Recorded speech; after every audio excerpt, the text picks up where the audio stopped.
you're looking to dive into topics on how to live a happier, healthier, more fit, and long lifespan, then you've come to the right podcast. Living the Dream with me, Coach Damian Evans. Together, we will explore the topics on all things health, fitness, and wellness. Together, we will be lifelong learners on this journey to living the ultimate dream.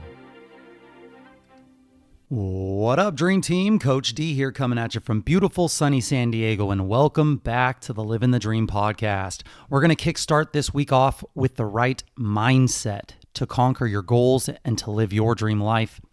And let me ask you this. Where is your attention right now? Not 5 minutes ago, not what it's going to be doing later, but right now, where is it? Where is your attention right now? Because here's the truth. What you pay attention to is your life. Your attention shapes your thoughts, your feelings, your connections, and ultimately, your reality. Let's dive into the science of attention, why it's fragile, how it's trainable, and how mastering your attention might be one of the most important life skills that you can ever develop. Why is attention everything? Dr. Amishi, a neuroscientist and author of this book that I just read, it's amazing. It's called Peak Mind. Dr. Jha puts it this way. Attention is the brain's success story. Your brain is constantly bombarded with information, more than it could ever process. So attention evolved as a tool to help you filter and prioritize. There are 3 core ways that we use attention. The first way that we use attention is to think. Every time you string thoughts together, attention is the glue that binds those thoughts. The second core way that we use our attention is to feel. If you're not paying attention in a joyful moment, your brain doesn't even register it. So to think, to feel, and the third core way that we use attention is to connect. Paying attention to another person is the most powerful way to show love and care. The 3 core ways that we use attention: to think, to feel, and to connect. And yet, our attention is vulnerable, easily hijacked by stress, by fear, and in this world of technology, by distraction. And even our own wandering minds can hijack your attention. We live in a world that's constantly pulling our attention away, and that is not by accident. The world runs on what's been called the attention economy. The attention economy. Every ping, every notification, every headline, every social post is designed specifically by teams of engineers to steal and hold your attention. Because if you're not paying for the product, then your attention is the product. But when your mind is always being pulled, you don't get to choose where your life goes. That's why owning your attention is owning your life. Let's talk about the spotlight metaphor that I love when it comes to attention. How can we train your beam of attention? Think of your attention like a spotlight. Wherever you shine it, that becomes your reality. Some people have a very narrow, hyper-focused flashlight. You know this person, they walk around in their own little world. That can be useful when you're solving problems or you're locked in deep work. But too narrow, you miss the bigger picture. You can't see what's outside of that beam. You get tunneled vision. You may fixate on a certain stressful situation. You may fixate on the negativity of everything or the worst case scenarios. Other people have trained their attention to act more like a floodlight. It's broad, it's aware, it can take in more of the moment without getting lost in any one thing. These people tend to be more emotionally regulated, more situationally aware, more creative, and better at handling change. The difference isn't in the tools. The difference is in how we train our attention. It's in the training. And the good news is, attention is trainable, just like any muscle. The more that you practice, the more powerful it becomes. There's a tool called meta-awareness. It means being aware that you are aware. You're watching your thoughts without getting pulled into those thoughts. You notice when your attention wanders and you gently bring it back to the present moment. This is what mindfulness meditation is. Now, mindfulness meditation, Dr. Jha says that even just 12 minutes a day can strengthen this skill. That's the minimum viable dose, 12 minutes a day. Mindfulness meditation, and the benefits are massive. Reduce stress, better memory, stronger emotional regulation, sharper decision making. And when you train your attention, you stop being a passenger in your mind. We've all heard of it, the monkey mind. It takes over. And if you've ever tried meditating, then you know just how crazy your mind can be. But when you train your attention and you stop being the passenger in your mind, you become the driver. What's really happening in the brain? We've talked about this a little bit before. It's one of my favorite things to talk about when it comes to awareness.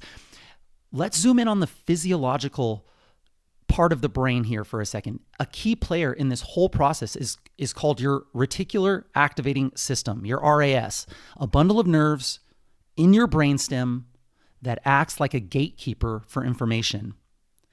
The RAS, it determines what information gets through into your conscious mind. It filters based on what's important to you, what you believe, what you expect, what you fear, and what you focus on. That's why when you're thinking about buying a red car, suddenly you see red cars everywhere. Were those red cars not there before? They were there. You have just opened up your reticular activating system to look for them. Or if you believe that the world is out to get you and everything goes wrong, the RAS is going to filter out evidence that supports your belief. So if you want to change your life, you need to reprogram your RAS. How can we do that? We visualize what we want. We speak our goals out loud. We practice gratitude and mindfulness so that we can turn on the switch in our RAS in order to look for more things to be grateful for, more things to be mindful of. We write down our daily intentions, the things that we want to see that day. And we surround ourselves with people and environments that reflect the direction that we want to go. The brain isn't fixed. It responds to what you repeat. What you pay attention to trains what you perceive. Okay, so action steps that you can start today. Here are 5 tangible strategies that you can use right away. Start by implementing Dr. Jha's daily 12-minute mindfulness practice. All you have to do. And it's simple, but it's not easy, especially if you've never done this before. Our mindfulness practice, sit in silence, somewhere away from people, where you're not going to be bothered, where you don't have to worry about anyone interrupting you. Sit in silence. Breathe deeply. Focus on the breath.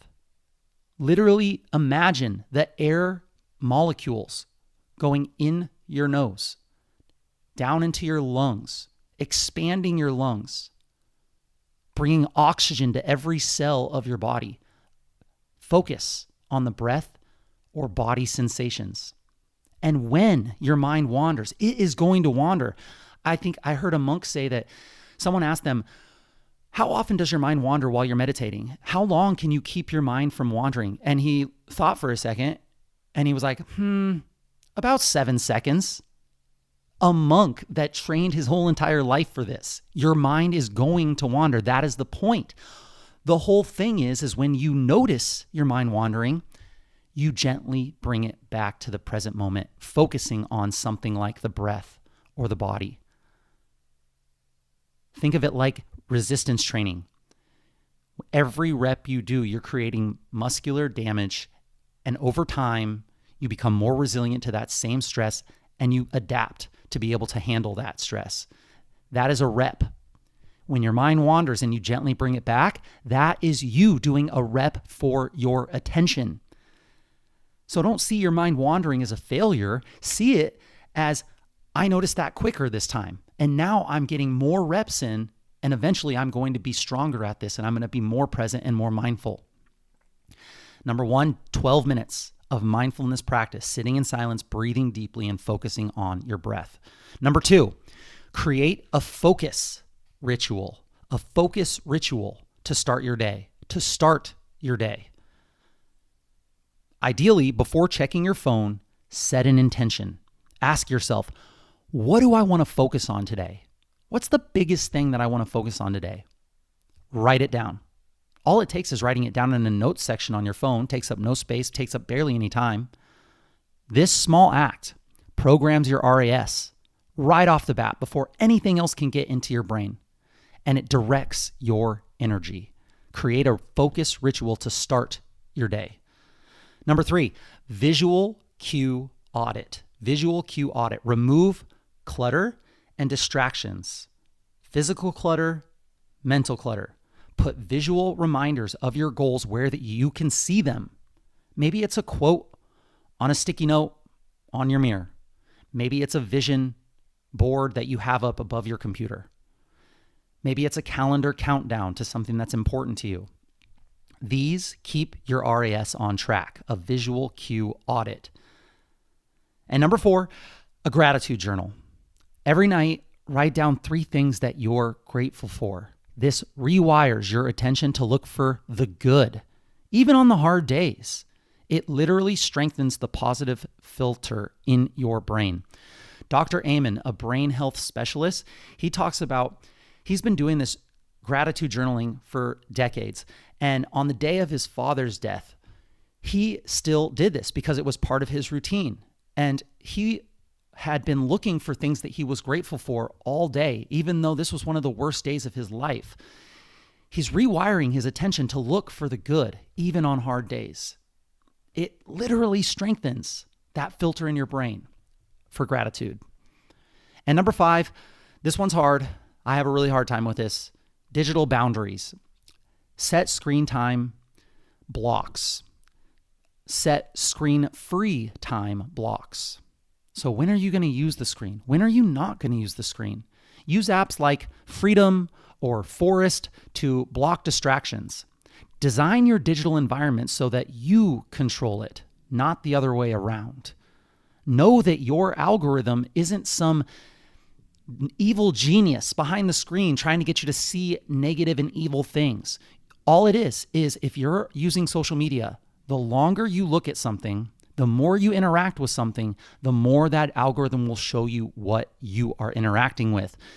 So if your algorithm, if your feed, if your story, if your For You page is terrible, if it's all war and politics and fights and all these things that are not helping you, then curate your own algorithm. And it only takes a few days to do this. Stop on the things that you want to see more of. Like, share, and save the things that you want to see more of that will help you be a better person, that will help you use this tool the way that you want it to be used instead of it using you. Curate your algorithm and set screen-free time blocks during your day so that you can have some breaks from them. Let's go back through those really quick. 5 action steps that you can start today. 12 minutes of mindfulness practice, a focus ritual to start your day, visual cue audits by removing clutter and putting visual reminders, a gratitude journal at the end of the night, just 3 things, big or small, and then digital boundaries. These aren't magic tricks. They're compound interest habits for your mind. Do them consistently, and your focus, your presence, and your peace will grow. Let's address the elephant in the room, because the world right now is noisy, it's chaotic, it's intense. There's political division, there's wars, there's economic fragility, there's injustice. The 24/7 news cycle is constantly feeding us fear, anger, outrage. Now, yes, it's important to be informed, but if your attention is constantly consumed by negativity, you're not just going to be overwhelmed. You might end up paralyzed. You're burning out your focus on things you cannot control and missing opportunities to actually make a difference in the community around you. This is where attention becomes an act of leadership.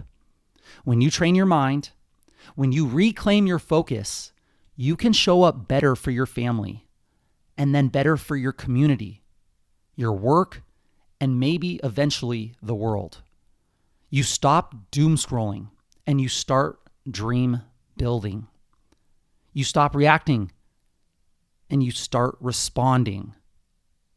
You stop echoing the fear and you become the calm in the storm. What if more people did this? What if every person did this? Starting with yourself, then your family, then your community. The ripple effect, the world wouldn't feel so broken. Your attention could be the first domino in a chain reaction of positive change.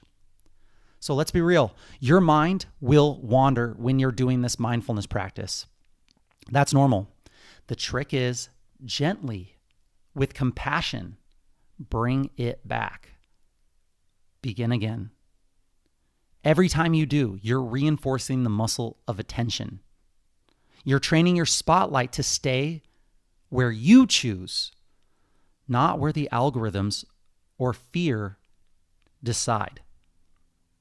You are not what you think. You are what you pay attention to. Let's take ownership. Let's take our power back. Let's shine our light where it matters most.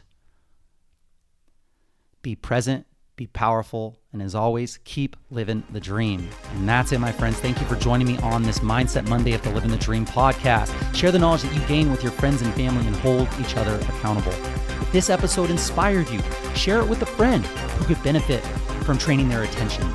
To support this podcast and help it grow, please subscribe on whatever platform you're listening to this podcast on and leave a review telling others how this podcast benefited you. Leave a comment on this episode letting us know how you're incorporating your mindfulness training.